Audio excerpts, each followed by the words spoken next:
Good morning, students.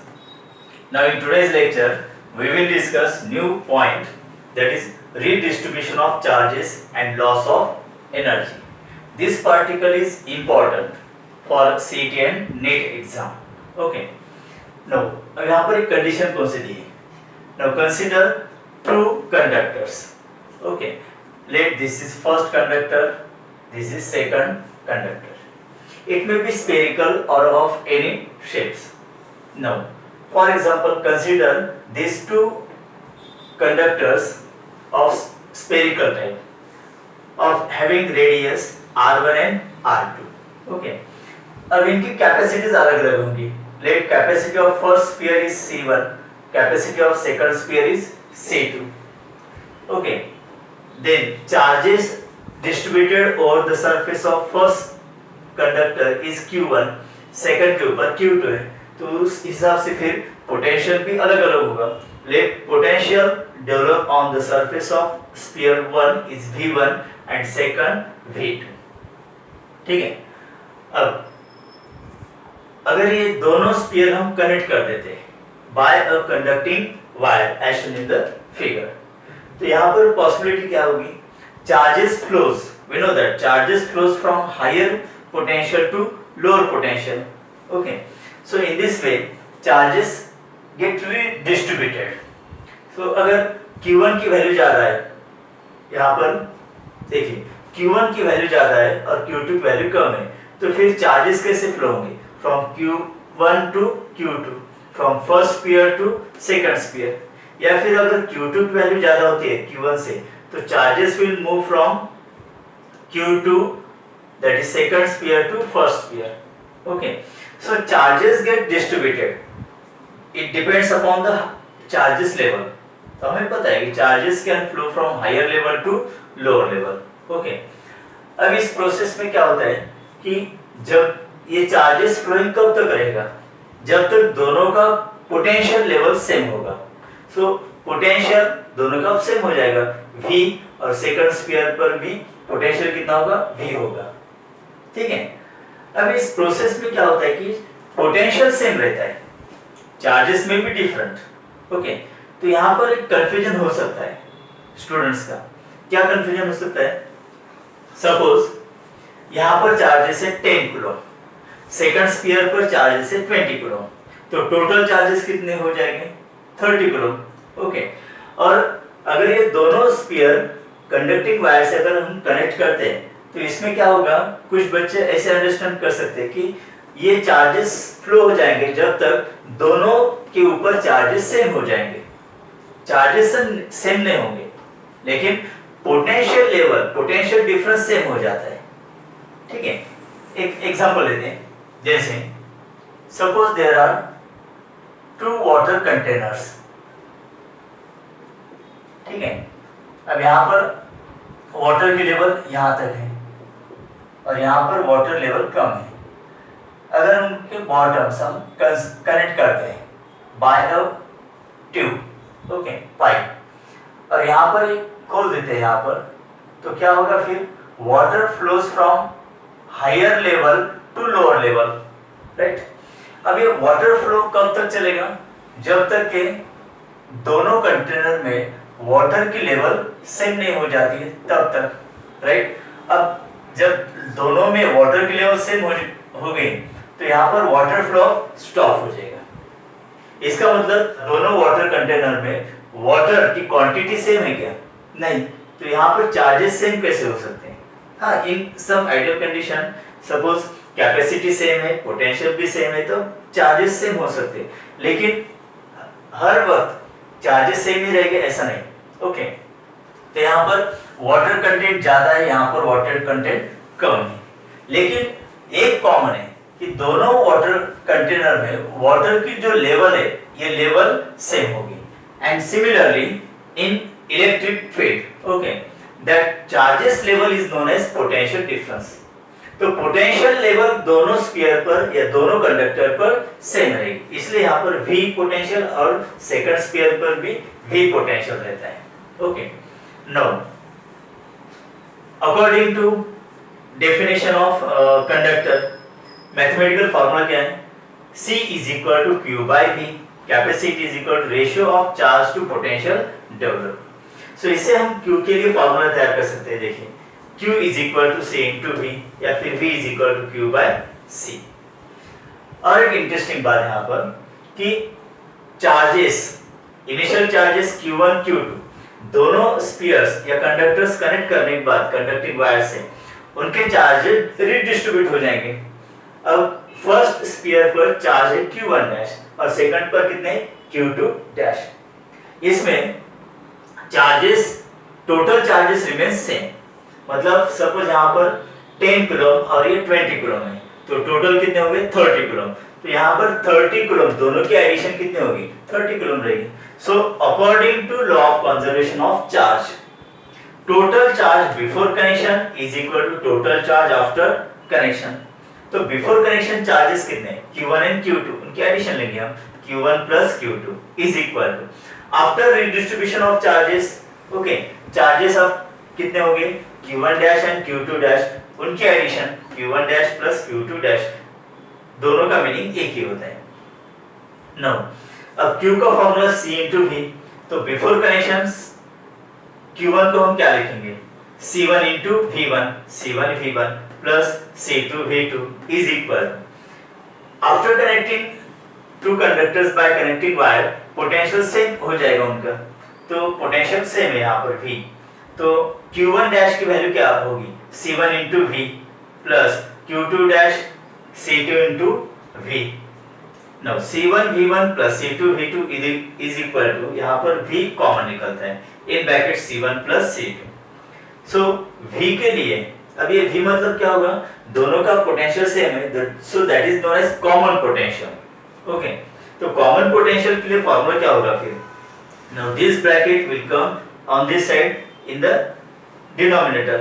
So V is equal to C1 V1 plus C2 V2 divided by this bracket C1 plus C2. So this is the equation for common potential. This is known as common potential.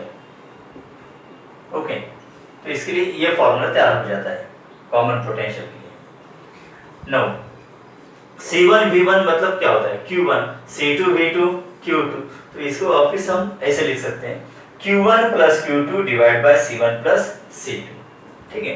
अब किसी MCQ या numericals में common potential निकालना है और वहां पर C1 V1 ये वैल्यूज दिए C1 V1 C2 V2, तो ये फॉर्मूला यूज करना है. अगर कैपेसिटीज दिए C1 C2, ओके, और दोनों के ऊपर चार्जेस दिए Q1 Q2, तो फिर ये फॉर्मूला यूज करना है Q1 plus Q2 divide by C1 plus C2.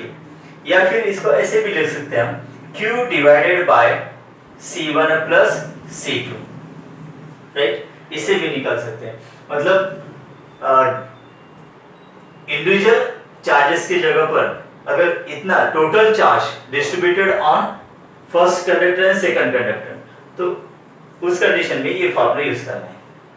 Okay students, now अब after redistribution of charges, new charges क्या बन जाते हैं यहाँ पर Q1 dash and Q2 dash.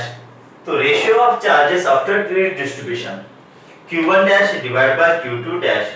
अब Q1 डैश मतलब C1V divided by Q2 dash C2V.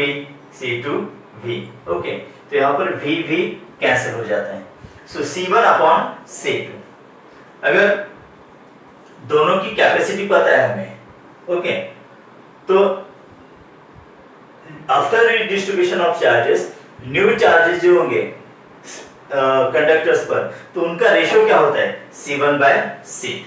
जितनी कैपेसिटी होगी कंडक्टर की उस हिसाब से फिर चार्जेस रिडिस्ट्रीब्यूट हो जाते हैं.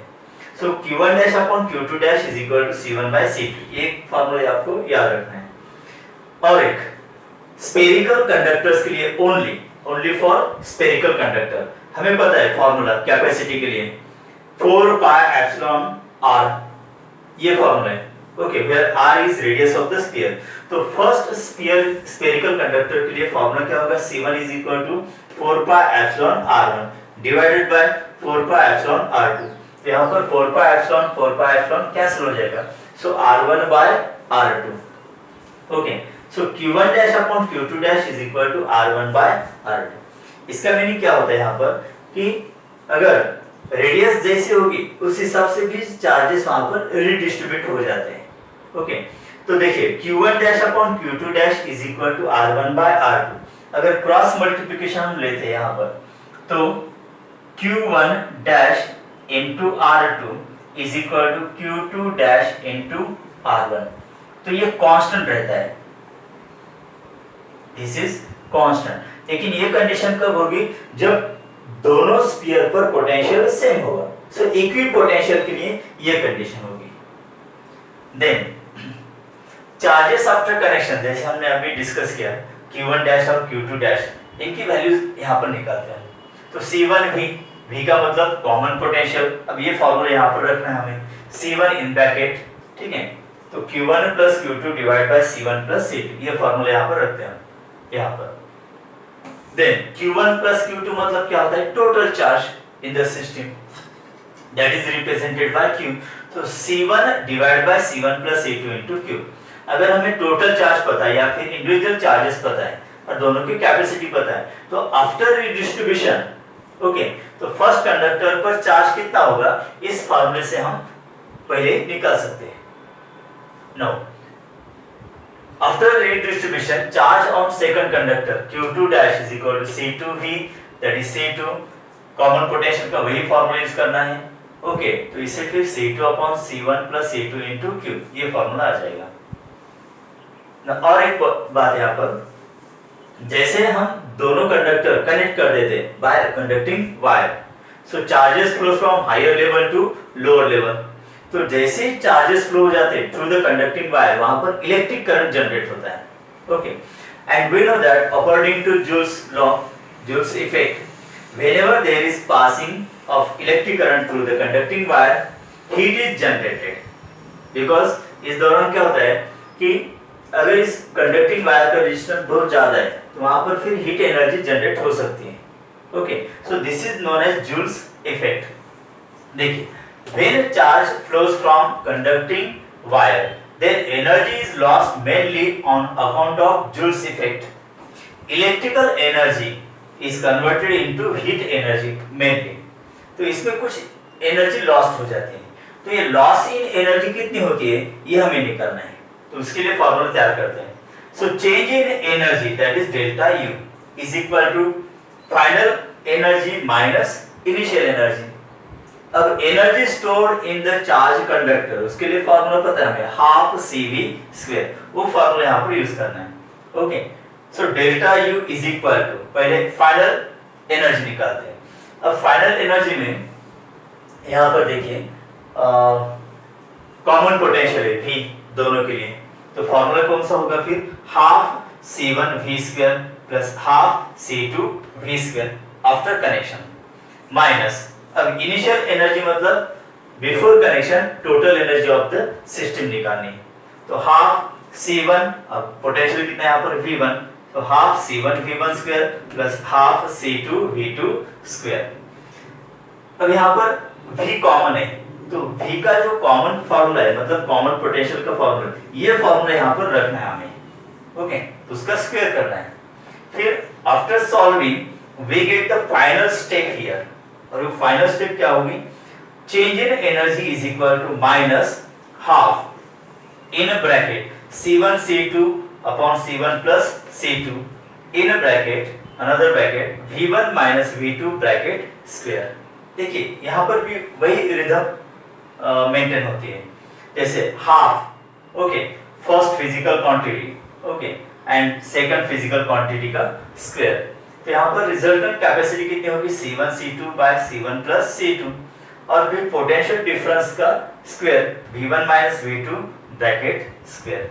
अब यहाँ पर नेगेटिव साइन आता है, negative sign indicate that the energy of the system decreases in this process. Okay students, तो ये कुछ पॉइंट्स, एक्स्ट्रा पॉइंट्स यहाँ पर related to CT and NEET entrance exams. Okay students, तो इस आर्टिकल से रिलेटेड दो MCQs हम यहाँ पर अब डिस्कस करने वाले हैं। देखिए, first MCQ, two conducting spheres of radii 5 centimeter and 10 centimeter are given a charge of 15 microcoulomb each. After connecting the spheres by a copper wire, the charge on smaller sphere is equal to, देखिए यहाँ पर दो spheres है और उनकी radius दी है यहाँ पर 5 सेंटीमीटर 10 सेंटीमीटर, ठीक है। सपोज ये फर्स्ट स्पीयर है, रेडियस होगी r1, second sphere radius r2, right? Now, when they are connected by copper wire, small sphere, large sphere, radius r1, radius r2. Now, when they are connected by copper wire, तो charges redistribute हो जाएंगे, okay. तो r1 की value कितनी है यहाँ पर? r1 is equal to 5 centimetre, r2 is equal to 10 centimetre. इसको हम मीटर में कन्वर्ट करेंगे, 5 इंटू 10⁻² मीटर, 10 इंटू 10⁻² मीटर, ठीक है। नो, अब चार्जेस कितने हैं यहाँ पर? Are given a charge of 15 microcoulomb each, मतलब यहाँ पर चार्ज Q1 और यहाँ पर चार्ज Q2 होगा। So Q1 is equal to Q2 is equal to 15 microcoulomb, that is 15 into 10⁻⁶ coulomb. Okay. After connecting by copper wire, charges redistribute हो जाएंगे। तो फर्स्ट पेयर पर चार्ज होगा लेट Q1 डैश और यहाँ पर होगा Q2 डैश। तो क्वेश्चन क्या है यहाँ पर? The charge on smaller sphere is equal to, okay. अब स्मॉलर स्फीयर मतलब रेडियस जिसकी स्मॉल होगी, सो Q1 डैश की वैल्यू हमें यहाँ पर निकालनी है, ओके। Q1 डैश की वैल्यू हमें निकालनी है। अब इसके लिए देखिए कैपेसिटीज दिए कि यहाँ पर नहीं, तो कॉमन पोटेंशियल पहले निकालना होगा हमें, राइट। तो कॉमन पोटेंशियल का फॉर्मूला क्या होता है? V is equal to Q1 plus Q2 divided by C1 plus C2। तो ये कॉमन पोटेंशियल के लिए फॉर्मूला है। अब यहाँ पर Q1 Q2 तो पता है हमें, लेकिन C1 C2 की वैल्यू नहीं दी है। लेकिन टाइप्स ऑफ कंडक्टर कैसा है यहाँ पर? स्फीयर है, तो उसके लिए फॉर्मूला जनरल हमें पता है, C is equal to 4 pi epsilon naught K into R। अब यहाँ पर ऐसा कुछ मीडियम दिया नहीं कि, ठीक है। तो जब न्यूमेरिकल्स या एमसीक्यू मीडियम मेंशन नहीं होता है, तब हमें मीडियम कौन सा लेना होता है?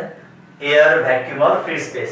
तो K की वैल्यू यहाँ पर 1 लेंगे हम, ठीक है। तो C के लिए फॉर्मूला क्या होगा? 4 पाई एप्सिलॉन नॉट R, ठीक है। ये फॉर्मूला यहाँ पर यूज करेंगे हम।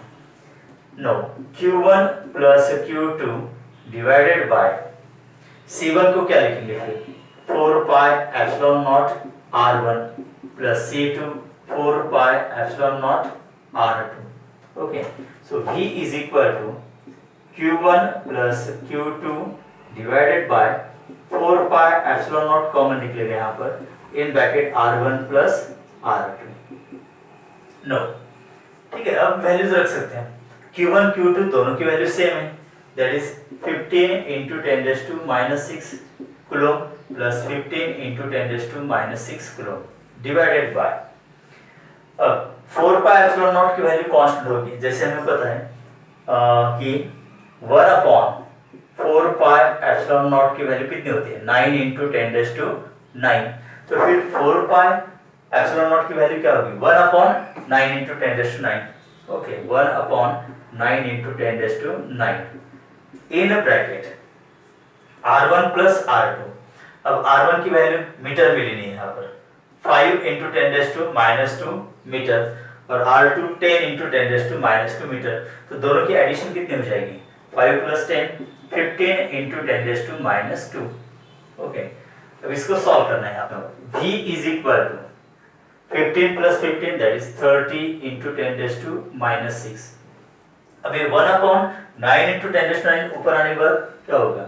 Into 9 into 10⁻⁹ divided by 15 into 10⁻², okay. तो यहाँ पर ये इससे डबल होगा, सो कॉमन पोटेंशियल कितना आता है फिर 9 इंटू 2 18 इंटू, अब देखिए 10⁻⁻6 10⁻+9 10⁻+3 और ये ऊपर आने के बाद +2 हो जाएगा, सो 10⁵, सो this is unit volt.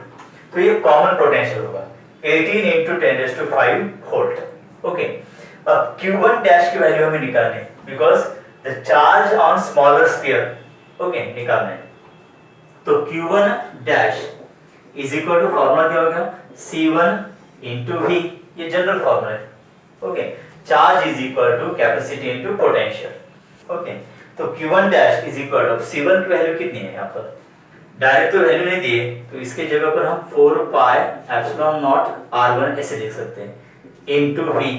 Okay, अब 4πε0 की वैल्यू 1/9 इंटू 10⁹ इंटू R1 कितना है यहाँ पर 5 into 10⁻², okay, into V that is common potential 18 into 10⁵।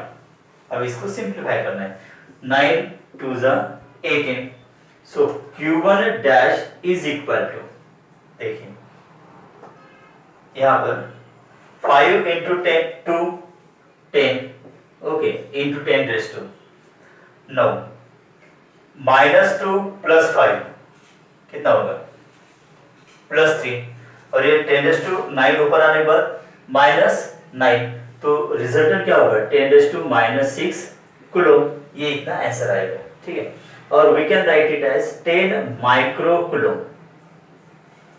तो चार्ज ऑन स्मॉलर स्फीयर कितना आएगा 10 micro coulomb, so option is C, right. अब सेकंड एमसीक्यू डिस्कस करते हैं। A capacitor of capacitance 4 microfarad is charge to 80 volt. Okay, मतलब first capacitor पर charge कितना है 4 माइक्रोफैराड और उसके ऊपर पोटेंशियल कितना है 80 volt. Another capacitor of capacitance 6 microfarad is charged to 30 volt, मतलब C2 और V2 की वैल्यू यहाँ पर दी है। Okay, now when they are connected together the loss, मतलब energy loss by 4 microfarad capacitor निकालनी है। अब पहले गिवन डाटा क्या क्या है देखिए, C1 is equal to 4 microfarad, C2 is equal to 6 microfarad. Okay, so this is 4 into 10⁻⁻6 farad और यहाँ पर 6 इंटू 10⁻⁻6 फैराड। देन V1 की वैल्यू कितनी है 80 वोल्ट और V2 30 वोल्ट। ठीक है, तो एनर्जी लॉस निकालनी है बाय 4 माइक्रोफैराड कैपेसिटर, मतलब C1 कैपेसिटर, उससे एनर्जी कितनी लॉस हुई होगी during transfer of charges, okay, when they are connected. तो ये निकालना है हमें यहाँ पर। तो स्टार्टिंग कैसे करेंगे, अब उसके लिए कॉमन पोटेंशियल तो हमें लगने वाला है। ठीक है, तो पहले कॉमन पोटेंशियल निकालते हैं। तो कॉमन पोटेंशियल क्या होगा, formula V is equal to Q1 plus Q2 divided by C1 plus C2। Okay, that is, अब Q1 को हम लिख सकते हैं C1 V1 plus C2 V2 divided by C1 plus C2 is equal, अब यहाँ पर वैल्यूज रखेंगे हम। C1 की value 4 into 10⁻⁻6, okay, into V1 80 plus C2 की value 6 into 10⁻⁻6 into V2 30 divided by C1 plus C2, मतलब 4 इंटू 10⁻⁻6 प्लस 6 इंटू 10⁻⁻6। तो V कितना आएगा देखिए, कॉमन पोटेंशियल।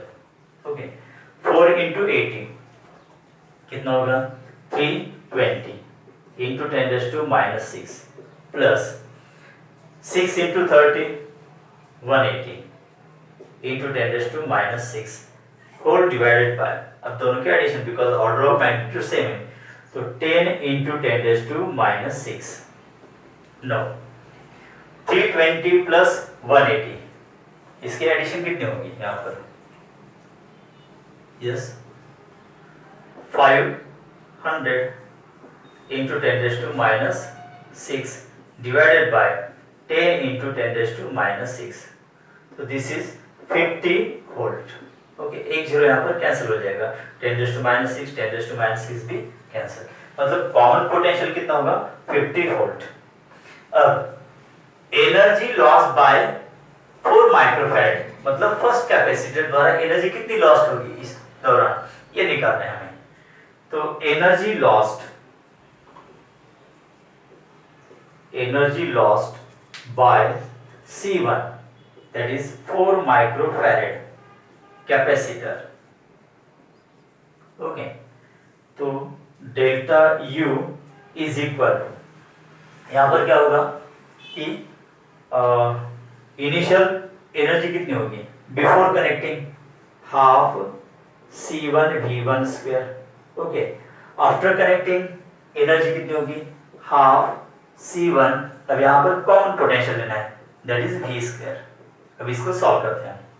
तो हाफ C1 कॉमन निकलेगा यहाँ ब्रैकेट में V1 square minus V square. Okay, so delta U is equal to half into, अब C1 4 microfarad, that is 4 into 10 raised to minus 6. Okay, in a bracket V1 square. अब V1 की value यहाँ पर 80 volt, तो 80 का square कितना होगा? That is 6400, 6400 minus V square, V common potential 50 का स्क्वायर होगा 2500. राइट, तो यहाँ पर ये सिंप्लीफाई करेंगे हम, यहाँ पर 2 आ जाएगा. सो 2 into 10 raised to minus 6. Okay, अब इनका डिफरेंस कितना होगा?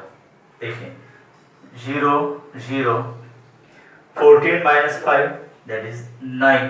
ओके, कैरी 1, यहाँ पर 3 हो जाएगा, that is 3900. बराबर है. अब उसका प्रोडक्ट लेते हैं. Delta U is equal to, okay, तो 39 into 2 ऐसे लिखेंगे पहले. तो कितना होगा ये? 39 into 2 that is 78. Okay, into 10 to the power. अब हमने 39 into 2 इतना ही प्रोडक्ट लिया है 78. तो ये 2 जीरोस मतलब 10 raised to power कितना होगा? +2. और ये 10 raised to minus 6, तो 10 raised to minus 4. ओके, इसको हम ऐसे लिख सकते हैं 7.8 into 10 raised to minus 3 joule. ये आंसर आएगा 7.8 into 10 raised to minus 3 joule. और it is also written as 7.8 milli joule. Right, because 10 raised to minus 3 का मतलब क्या होता है? मिली. तो फिर आंसर कौन सा होगा? Option A. Okay students.